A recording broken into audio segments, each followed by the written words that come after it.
সমাবেশের এ পর্যায়ে সংক্ষিপ্ত বক্তব্য নিয়ে আসছেন ইসলামী ছাত্র আন্দোলন বাংলাদেশ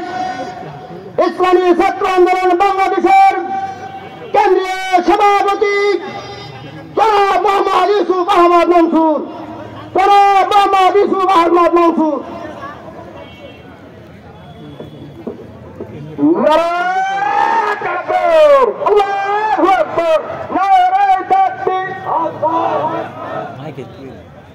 السلام عليكم ورحمة الله. إن الحمد لله والصلاة والسلام على رسول الله ما بعد. أعوذ بالله من الشيطان الرجيم. بسم الله الرحمن الرحيم. وجاهدوا في الله حق جهاده. ইসলামী আন্দোলন বাংলাদেশ লালমনিরহাট জেলা শাখা কর্তৃক আয়োজিত আজকের এই গণসমাবেশে ইতিমধ্যে উপস্থিত হয়েছেন জুলাই অভ্যুত্থানের বীর সিপাহসালার ইসলামী আন্দোলন বাংলাদেশের মুহতারাম সিনিয়র সংগ্রামী নায়েবে আমির মুফতি সৈয়দ মোহাম্মদ ফয়জুল করিম সাহেব চরমনাই। মঞ্চে উপস্থিত আছেন ইসলামী আন্দোলন বাংলাদেশের কেন্দ্রীয় সাংগঠনিক সম্পাদক জননেতা অ্যাডভোকেট হাফেজ মাওলানা এম হাসিবুল ইসলাম। মঞ্চে উপস্থিত ইসলামী নেতৃবৃন্দ, সম্মুখস্থ প্রান্তীয় লালমনিরহাটবাসী। ঐতিহাসিকভাবে প্রমাণিত 690 খ্রিস্টাব্দে আপনাদের এই আড়াতেই একটা মসজিদ পাওয়ার মধ্য দিয়ে বাংলাদেশে ইসলামের সুসম্পর্কের সূচনা প্রমাণিত হয়। এর ভিত্তিতে আমরা বলতে পারি বাংলাদেশের সাথে ইসলামের সম্পর্কের সূচনা হয় 690 খ্রিস্টাব্দের তারও আগে। সেই থেকে নিয়ে আজ অবধি ইসলামের সাথে আমাদের গভীর সম্পর্ক।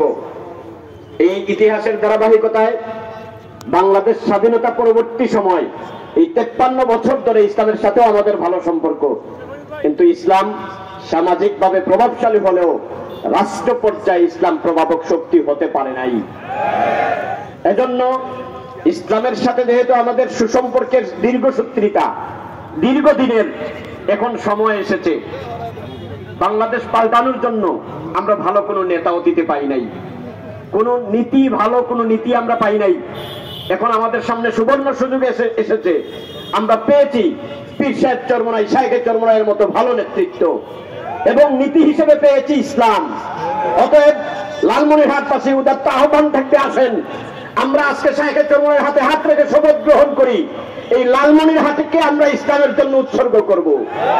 আগামীর দিনে এখানে ইসলামী হুকুমত হবে, হাত পাকার বিজয় হবে, ইসলাম প্রতিষ্ঠিত হবে। এছাড়া আমাদের কোনো মুক্তি নাই। আসেন আমরা হাত পাকাকে শক্তিশালী করি, ইসলামী আন্দোলন বাংলাদেশকে শক্তিশালী করি। বাকি প্রয়োজনীয় রাষ্ট্র সংস্কার, গণহত্যার বিচার এবং পিআর পদ্ধতিতে সুষ্ঠু নিরপেক্ষ নির্বাচনের দাবিতে এবং দেশ বিরোধী, ইসলাম বিরোধী সকল ষড়যন্ত্র চক্রান্তের প্রতিবাদে বাকি কথা হবে সোহরাওয়ার্দী উদ্ধারে ইনশাআল্লাহ। বিশেষ অতিথির গুরুত্বপূর্ণ